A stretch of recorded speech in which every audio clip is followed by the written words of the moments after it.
இன்றைக்கி நம்ம ரொம்பவுமே இன்ட்ரெஸ்டிங்கான ஒரு ஆப்டிக்கல் இல்யூஷனை பற்றி தான் பார்க்க போகிறோம்.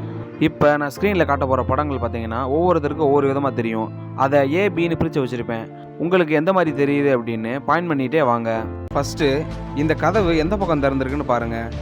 ஏ பார்த்தீங்கன்னா வெளிப்பக்கம், பி பார்த்தீங்கன்னா உள்பக்கம். அடுத்ததாக இந்த படத்தில் நீங்கள் எதை பார்த்தீங்க? ஆப்ஷன் ஏ வந்து எலும்புக்கூடு, ஆப்ஷன் பி வந்து ஒரு விண்வெளி வீரர். ஃபைனலி இதில் நீங்கள் எதை பார்த்தீங்க? ஆப்ஷன் ஏ வந்து மரம், ஆப்ஷன் பி வந்து முகம். நீங்கள் அதிகமாக பியை செலக்ட் பண்ணியிருந்தீங்க அப்படின்னா நீங்கள் எதையாவது நினைக்கும் போது நடைமுறைப்படி அது நடக்குதா, வசதியெல்லாம் கரெக்டாக இருக்கா அப்படின்னு பார்க்குறதுல கரெக்டான ஒரு ஆளாக இருப்பீங்க. இதுவே நீங்கள் அதிகமாக ஏவை செலக்ட் பண்ணியிருந்தீங்க அப்படின்னா நீங்கள் அதிக உள்ளுணர்வு கொண்ட நபராக இருப்பீங்க.